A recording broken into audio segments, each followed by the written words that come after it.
Daily night நம்ம பார்த்து ரசிக்கிற சந்திரன் திடீர்னு வானத்துல இருந்து கீழே விழுதுன்னு கற்பனை பண்ணுங்க. இதுதான் கோட்டு சூட்டு. அண்ட் இதோ சந்திரனும் பூமியும் மோதினால் என்ன நடக்கும்?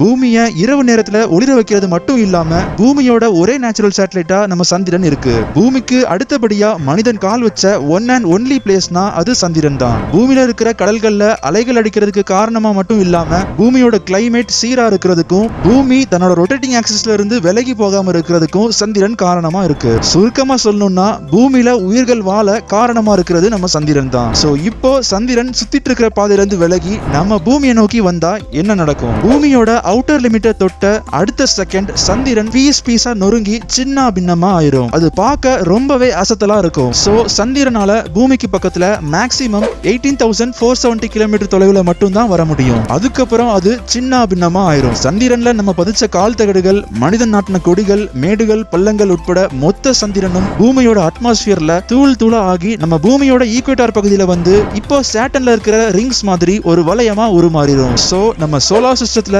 சேட்டனுக்கு அடுத்தபடியா ரெண்டாவது ரிங் கொண்ட பிளானட்டா நம்ம பூமி கருதப்படும். ஆனா வித்தியாசம் என்னன்னா சேட்டன்ல இருக்கிற மாதிரி ரொம்ப நேரத்துக்கு நம்ம பூமியோட ரிங் நீடிக்காது. பல விண்வெளி ஆராய்ச்சிகள்ல உடைஞ்சு போன சேட்டலைட்ஸ் இப்போ உடைஞ்சு ரிங்கா மாறின சந்திரன் எல்லாம் மொத்தமா பூமியை வந்து விட ஆரம்பிச்சிடும். இது பார்க்க எப்படி இருக்கும்னா லட்சக்கணக்கான ஆஸ்ட்ராய்டுகள் வானத்துல இருந்து விழுந்து நம்ம நகரத்தை மொத்தமா அழிக்கிற மாதிரி இருக்கும். சந்திரன் நம்ம பூமியோட அவுட்டர் ஸ்பேஸை ரீச் பண்ணதுமே கிராவிடேஷனல் ஃபோர்ஸ் காரணமா பூமியில ராட்சத அலைகள் எழும்ப ஆரம்பிக்கும். சுமார் 30,000 அடி வரைக்கும் அலைகள் எழும்பும். சுனாமிகள் படையெடுக்க ஆரம்பிச்சிடும். ஆனா கொஞ்ச நேரத்துக்கு ஹார்ட் கோர் சர்ஃபர்ஸ் டேஸ்டியான அலைகளை ருசி பார்ப்பாங்க. மறுபக்கத்துல இது குளோபல் வார்மிங்க்கு ஒரு பெரிய சொல்யூஷனா இருக்கும். சந்திரன் பூமிக்கு பக்கத்துல வர வர பூமியோட ரொட்டேஷன் ஸ்பீட் அதிகமாக ஆரம்பிச்சிடும். அண்ட் நம்ம நாட்கள் கொஞ்சம் கொஞ்சமா சுருங்க ஆரம்பிச்சிடும். அண்ட் அது மட்டும் இல்லாம குளோபல் டெம்பரேச்சர் படிப்படியா குறைய ஆரம்பிச்சிடும். அண்ட் யாருமே கிளைமேட் சேஞ்ச பத்தி கவலைப்பட மாட்டாங்க.